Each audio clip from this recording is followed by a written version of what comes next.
Seguimos con el análisis uno por uno de todos los jugadores del Barça de Hansi Flick. Hoy es el turno de los centrocampistas. Empezamos.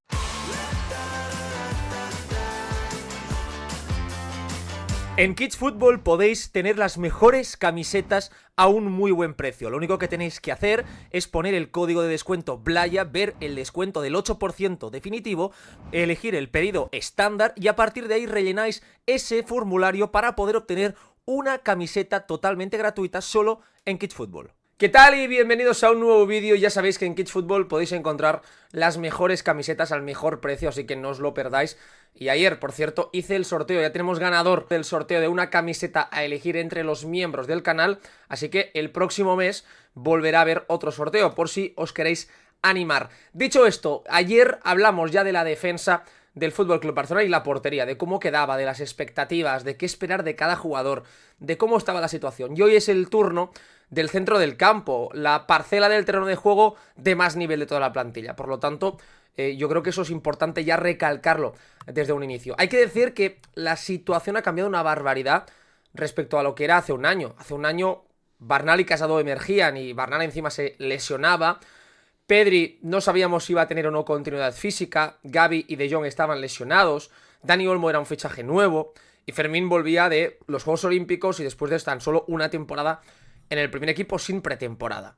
Por lo tanto, todo eran incertidumbres, todo eran dudas que potencialmente podían ser resueltas o no.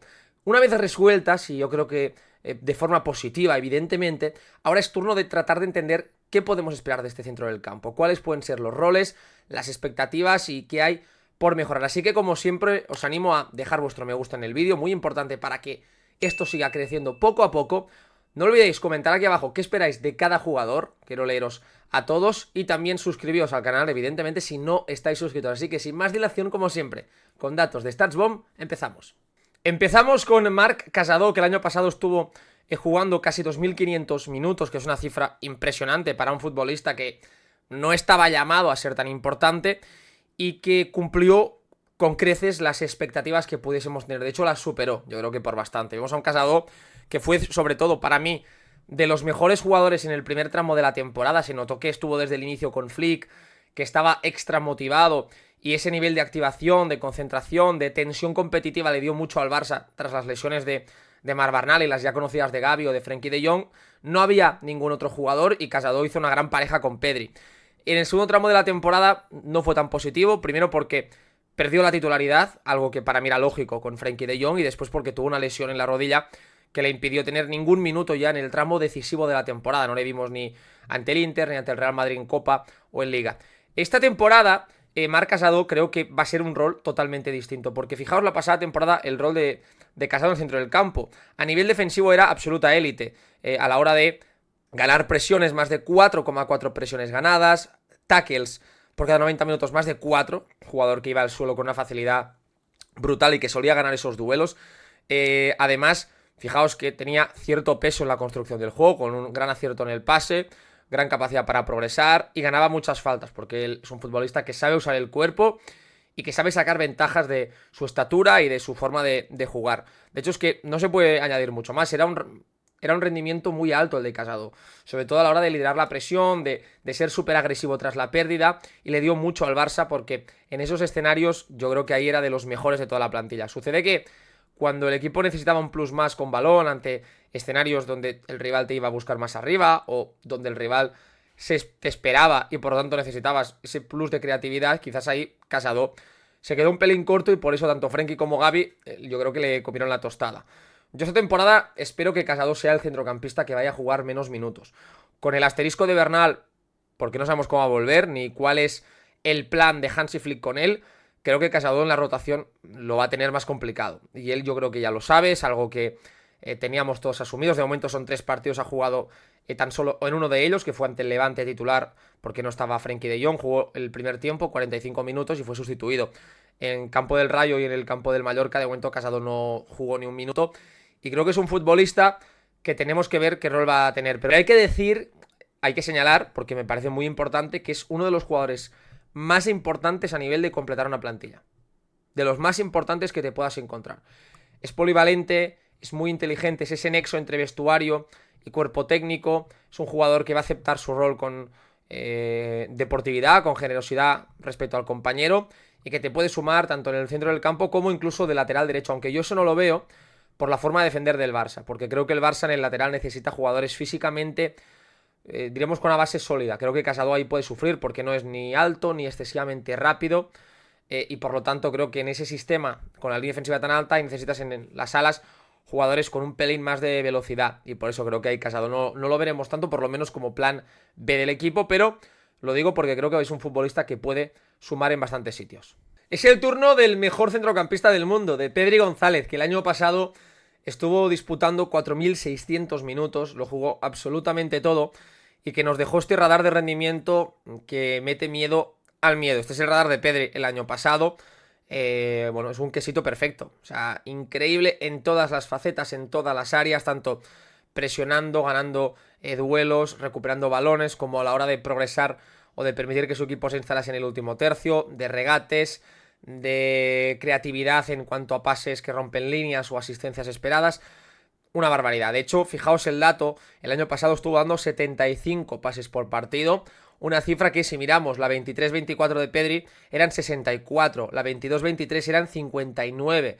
Es decir, Pedri ha subido una barbaridad a nivel de tener el balón, de cada vez ser más importante, y esta temporada de momento en lo que llevamos está promediando 80 pases, es decir, todavía 5 pases más que la temporada pasada. Yo creo que el futuro de Pedri, por lo tanto, lo que podemos esperar que es que todavía sea más jerárquico, que sea un jugador que yo creo que se acerque a los 80 o incluso lo supere pases por partido, porque él tiene esa capacidad para mandar. Pero a la vez, no olvidemos que para mí, una de las grandes virtudes de Pedri es la llegada, algo que parece estar infravalorado. Pedri no es un llegador como lo es Fermín, eso ya lo sabemos, pero tiene cierta sensibilidad en el golpeo de media distancia con ambas piernas, tiene un buen timing para cargar el área. Lo que sucede es que muchas veces él es quien lanza a los jugadores al área, y creo que eso también le iría bien a Pedri, y a veces soltarse, poder llegar, porque creo que es un jugador que puede estar en 10 goles casi por temporada, yo lo creo firmemente, con el volumen de juego que suele tener, con diríamos cómo domina el Fútbol Club Barcelona en estos escenarios. Creo que Pedri ahí podríamos verlo. Al final con Pedri no hay que añadir nada que no haya hecho. Es decir, es el mejor centrocampista del mundo, va a cumplir los 23 años este mes de noviembre, por lo que es todavía jovencísimo, y lo único que podemos esperar de Pedri es que siga al nivel de la pasada temporada. Es la pieza más importante, y lo que añadiría es que marque goles, que creo que puede hacer, o que marque más goles. De momento marcó ese golazo ante el Levante, pero que no sea la excepción, sino que veamos un Pedri con un pelín más de presencia, porque creo que puede hacerlo. Al final yo creo que también para él sería importante poder rotar un pelín más esta temporada. El año pasado, con las lesiones y con su nivel estelar, no rotó absolutamente nada. De momento hay que decir que ha jugado todos los minutos esta temporada. Incluso el día del Mallorca, que el Barça estaba con 2 jugadores más, terminó el partido. Pero yo creo que con Gavi, que con Frenkie, que con Marc Barnal, con Marc Casado, hay mimbres como para que Pedri haya partidos que los pueda ver desde el banquillo, o por lo menos pueda tener menos minutaje. Aunque es verdad que es el típico jugador que siempre agradece seguir jugando para tener continuidad. Pero fijaos, ¿no? Yo creo que con Pedri es que no hay absolutamente nada que añadir. Al final todo está aquí. Es una temporada de 9,8 sobre 10. Y para llegar al 10, ya te digo, que marque algún golito más y que tenga continuidad física como tuvo el año pasado. Si tiene esto, el Barça va a seguir siendo un auténtico equipazo. Marc Barnal fue la gran irrupción, la gran sensación de la pasada pretemporada. Un chaval que había pasado directamente de cadetes al filial y con solo una temporada de bagaje ya al primer equipo. La pasada temporada a todos nos emocionó mucho en sus primeras 3 jornadas, más que por lo que estaba haciendo, que también por lo que intuíamos que iba a hacer cuando llevase 15, 20 partidos en el máximo nivel. Se veía a un jugador diferente, a un jugador con mucha personalidad, a un futbolista con jerarquía, y desgraciadamente esa lesión grave de rodilla truncó pues las esperanzas en el corto plazo. Lo bueno es que tiene 18 años y que por lo tanto va a regresar hecho una auténtica figura, que el Barça tiene una plantilla tremenda que le puede permitir entrar poco a poco, y que yo creo que con Marc Barnal hay que tener exigencias cero y paciencia infinita, porque hablamos de un proyecto de jugador muy especial. De hecho, para mí la pasada temporada, a pesar de que estaba jugando muy bien los que lo habíamos visto en el filial en cadetes sabíamos que estaba al 10% de su potencial, algo lógico. Al final Barnal es un centrocampista que tiene mucha capacidad para saltarse líneas, es un jugador que le gusta llegar desde segunda línea también, que cerca del área tiene buen disparo, que es un jugador que te gana duelos, desde el pase y la conducción también te puede hacer daño, y lo estábamos viendo más en ese ancla, quedándose más quieto, yo creo que aterrizando un poco en lo que es la élite, ¿no? Diciendo, de acuerdo, yo me quedo aquí, tengo a Pedri, se la doy a él, calma, basculo, defensivamente es un futbolista que en el centro del campo es un perfil unicornio, porque hablamos de un jugador de más de 1,90, fortísimo, corpulento. El resto de jugadores son bajitos, exceptuando Frenkie de Jong, que es estatura mediana. Yo creo que Casado, Gavi, Pedri son jugadores livianos, son jugadores más bajos, son jugadores, sobre todo Casado y Gavi, de un perfil físico parecido, de baja estatura, piernas cortas. Marc Barnal es justo todo lo contrario, ya solo por eso marca una diferencia. Fijaos el radar del año pasado, sobre todo lo que destaca es que tenía un 90% de acierto en el pase presionado, es un jugador que bajo presión es muy fiable, usa muy bien el cuerpo, y luego me quedo con que el 83% de las contrapresiones las estaba realizando en el campo rival. Es una barbaridad para un mediocentro defensivo, significa que estás viviendo permanentemente ahí arriba. Yo creo que en eso también Marc Barnal va a ayudar. Yo creo que esta temporada va a depender mucho, uno, de sus sensaciones y de su nivel. Si Marc Barnal, por mucho que queramos tener paciencia, que es necesaria, regresa a un nivel alto y empieza a jugar y dices, ostras, es que este chaval parece que está ya al 100%. Veremos los minutos que tiene. Que vemos que le está costando más, que su vuelta al final al máximo nivel hay que ir con pies de plomo. Yo creo que va a ser un jugador que va a estar en la rotación, pero en la parte baja. Pero Marc Barnal te tiene que servir para en muchos partidos de liga, no digo ahora, pero sí digo en noviembre, diciembre, ya, a partir de cuando él esté entonado, tener un centro del campo en el que te puedas permitir el lujo de rotar, de no tener a Frenkie, de poder meter a Gavi donde Pedri, de poder variar. Yo no le veo como central zurdo, que algunos a veces en el chat me insistís, ostras, pero al verlo ves, yo no lo veo. Creo que Marc Barnal es un centrocampista como la copa de un pino, y la verdad que creo que todo lo que sea que sube minutos ya va a ser positivo para él. No le pido nada más a la temporada a Marc Barnal, que no se lesione, que tenga minutos, y a la próxima yo creo que así va a ser la del despegue de este auténtico bicho. Dani Olmo la pasada temporada jugó 1900 minutos y solo en 6 partidos en todo el curso disputó 75 minutos o más. Solo terminó jugando los 90 minutos una vez, que fue ante el Betis.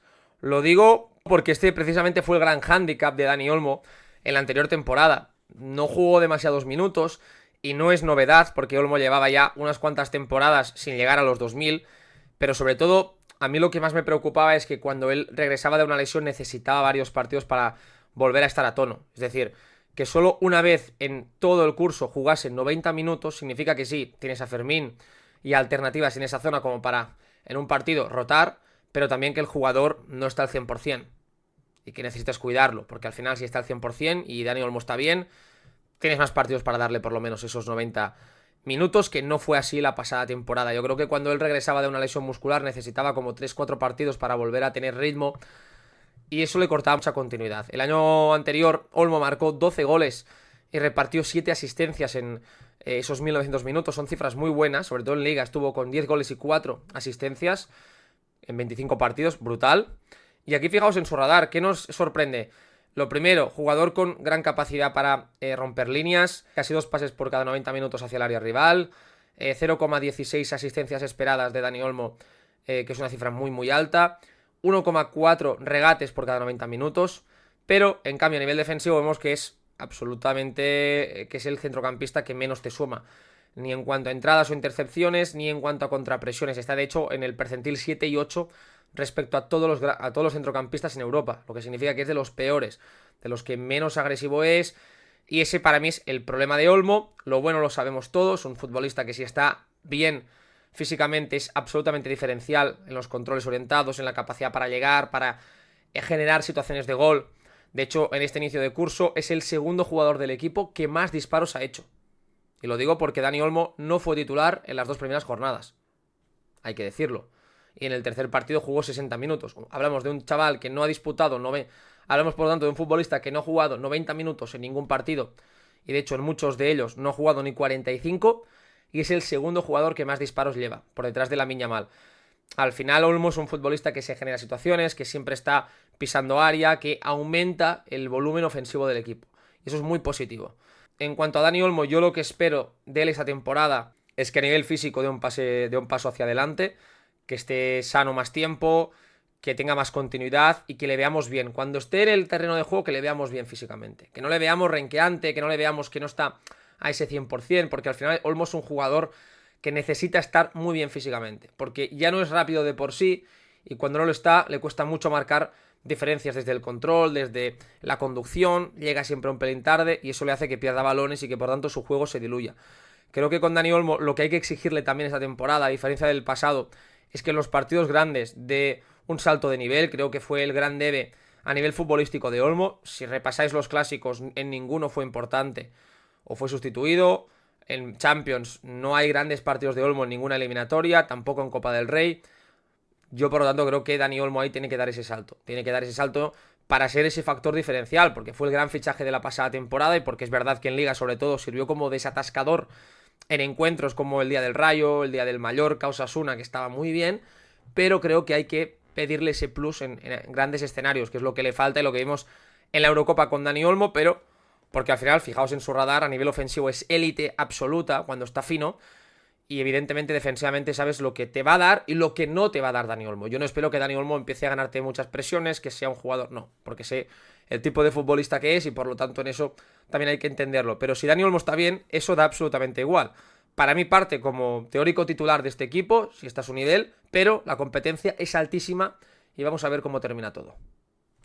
Fermín López la pasada temporada jugó 2000 minutos, más que Dani Olmo, y terminó con 8 goles y 10 asistencias después de un primer tramo de curso bastante gris, con lesiones, con poca continuidad y en el que no le salían las cosas. Su 2025 es otra cosa, es un nivel muy alto de titular en el Barça y tuvo un impacto tremendo. El radar de Fermín nos muestra las virtudes de Fermín.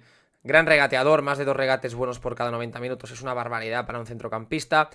Más de 1,2 pases hacia el área rival, 0,19 asistencias esperadas. Y luego fijaos, en contrapresiones ganadas y en presiones totales, élite absoluta. Élite absoluta. Y Fermín es una auténtica piraña y aumenta el ritmo tanto de juego, porque es un futbolista menos cerebral que Olmo y por lo tanto hace que el Barça tenga más transiciones, como también la presión. Ahí Fermín es superior. Vamos a ver qué pasa con Fermín, porque lo cierto es que ha tenido una pretemporada extraña, una pretemporada en la que Flick ya le llamó la atención. Después tuvo un trofeo Joan Gamper excepcional, un debut de liga flojo. Ha habido esos rumores de traspaso. Se le nota un pelín cabizbajo a Fermín. Esperemos que después del cierre de mercado vuelva a toda la normalidad, porque yo creo que lo que se le exige a Fermín esa temporada, o lo que yo espero de él, es que siga siendo ese futbolista que a la que alguien baje un poco su nivel, aparezca y haga muy difícil que el otro recupere la titularidad. Yo creo que es un futbolista preparado para ser titular en este Barça, aunque a priori, para mí, el titular es Dani Olmo, o incluso creo que el Barça jugar con un tercer centrocampista puro como es Gavi, con Pedri, con Frenkie o con cuando vuelva Bernal, pueda ser una gran noticia. Creo que Fermín ahí tiene que apretar, es un jugador que produjo casi 20 goles en 2000 minutos, sin ser titular indiscutible en este FC Barcelona y siendo un futbolista todavía unidireccional, es decir, que juega a una velocidad siempre es la misma. Fermín disfruta corriendo, disfruta con controles orientados verticales, disfruta llegando desde segunda línea y para él todo sucede muy rápido. Y eso tiene un efecto perverso a veces en el equipo, es que si te contagias de los Fermín, los Rafinha, y no tanto de los Pedri o Frenkie, el Barça tiende a jugar a una velocidad demasiado alta en la que las cosas no le pueden salir bien. Así que yo creo que Fermín tiene que volver a la senda de lo que fue su 2025, de volver a entender cuál es su rol en el equipo y que al final es un lujo ser el jugador número 12 de este Barça. Que hablamos de un centro del campo en el que jugar está carísimo, muy muy caro, y ser el jugador número 12 ya es mucho, mucho más de lo que muchos jugadores podrían terminar llegando a ser. Y creo que con Fermín López sucede que al final, evidentemente, él ha visto que es un jugador que ha sumado mucho y que probablemente diga, estoy para más. Probablemente sí, pero también es verdad que de momento no ha tenido esa regularidad. Cuando la tenga, veremos, porque para mí el gran punto de Fermín es que pueda tener esa regularidad que hasta la fecha tampoco ha encontrado. Aquí tenemos el radar de Frenkie de Jong, que la pasada temporada estuvo en 2500 minutos. Recordemos que él regresa de lesión grave de tobillo en octubre, pero no es hasta enero cuando es titular. Noviembre y diciembre son meses muy flojos en su nivel. Y aquí tenemos el radar de rendimiento de Frenkie de Jong la pasada temporada. Élite en la mayoría de apartados. En la gran mayoría de apartados con balón, Frenkie de Jong fue de hecho, fue el centrocampista que más pases dio por partido, con casi 80, 79,4. Top en progresiones, en presiones ganadas. A nivel defensivo dio 3 pasos hacia adelante a la hora de ser un jugador mucho más agresivo, de ganar muchas más presiones. Y luego, evidentemente, pues lo que ya conocíamos, un futbolista diferencial con balón a la hora de no perder balones, a la hora de poder hacer progresar a su equipo, de permitir que el Barça se instale en campo contrario, tener un buen ritmo de circulación. Yo creo que con Frenkie existe ahora, o debería existir, una redención de personaje. Es verdad que de momento, a 3 de septiembre, no ha renovado su contrato y que sigue terminando en 2026. Yo creo que va a renovar, es la sensación que tengo, que va a renovar Frenkie de Jong. Y el Barça tiene que aprovechar los mejores años que en teoría van a llegar ahora de un centrocampista del nivel de Frenkie. 28 años, lleva mucho tiempo en un Barça disfuncional, dejando a deber en algunos apartados. Yo creo que él ahora se siente líder, se siente ya con ese peso y esa ascendencia en el vestuario, y eso es muy importante. Pienso también que Frenkie ha encontrado un entrenador como Flick que le permite ser quien es en un ecosistema en el que él se siente cómodo, y que con Pedri conforman una pareja de jugadores muy difícil de presionar, futbolistas que marcan diferencias cada uno a su manera a la hora de generar sociedades, de no perder balones, de permitir que el Barça tenga una circulación alta y que tenga muchas alternativas. Y el año pasado se vio, yo creo que con Frenkie vimos a un Barça con más capacidad para sorprender al rival, con más alternativas con balón, y su radar de rendimiento también apunta a esa dirección. Para este curso, yo lo único que le pido a Frenkie de Jong es que siga manteniendo el nivel de 2025, que no tenga ese punto de lesiones, y ojalá ver a un de Jong todavía con más peso como llegador. Creo que Frenkie puede soltarse en algunas veces, que Pedri se quede, y que vayan compartiendo tanto Pedri como Frenkie ese rol de cuál de los dos se suelta un poco más, que no solo dependa única y exclusivamente de los delanteros más el mediapunta, sino que también creo que Frenkie con Koeman ya demostró que tenía mucha capacidad para detectar esos timings. Es verdad que tiene un rol totalmente distinto en este Barça, pero de que de vez en cuando lo haga no me parecería nada mal, sobre todo porque al final el Barça tiene la capacidad para hundir al rival y para generar muchas situaciones. A nivel defensivo, el paso adelante ya lo dio, y a nivel de con balón no puedo aportar mucho más. Frenkie fue diferencial, y creo que el culé empieza a valorarlo como lo que es. Sigue habiendo gente que no lo ve. Creo que al final eso para mí es ya faltar a la realidad, es ya una batalla personal contra el futbolista, porque a nivel futbolístico Hansi Flick lo tiene muy claro. Y si Flick lo tiene claro, como lo han tenido claro todos los entrenadores en el Barça, es porque el nivel de Frenkie, más allá de lo evidente, es muy bueno. La pasada temporada Gavi disputó 1700 minutos, marcó 3 goles, repartió 3 asistencias, y aquí tenemos el radar, sobre todo a nivel defensivo, lo sabemos, es absoluta élite.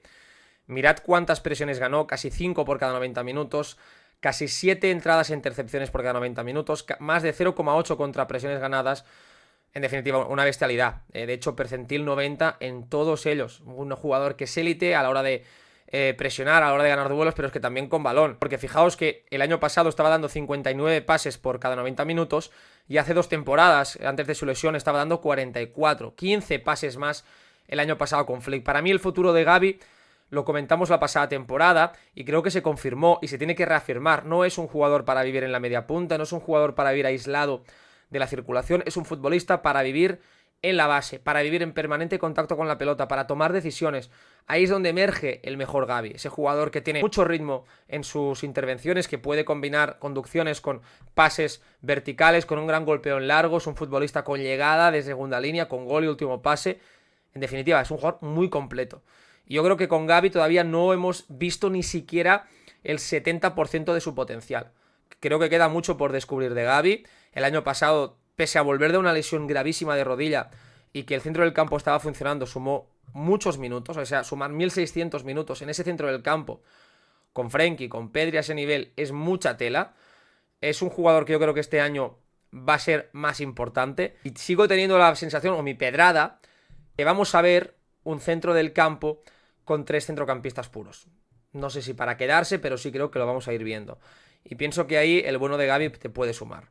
Te puede sumar muchísimo, porque es un interior como la copa de un pino. Desde dentro del staff a Gavi lo ven como el relevo natural de Pedri. Cuando Pedri no esté, Gavi es el jugador más preparado para ser ese Pedri. Pero claro, está Pedri. Por lo tanto hay que buscarle otro encaje porque Pedri es el mejor centrocampista del mundo, el mejor 8, y creo que poco a poco lo vamos a ir viendo.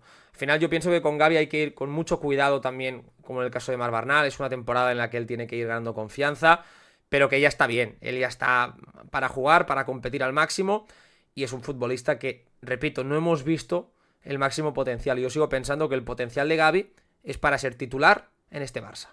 Hasta aquí el vídeo de hoy, espero que os haya gustado este repaso por la zona noble del FC Barcelona. No olvidéis dar vuestro me gusta al vídeo, no olvidéis suscribiros y nos vemos mañana en el repaso de la delantera del Barça.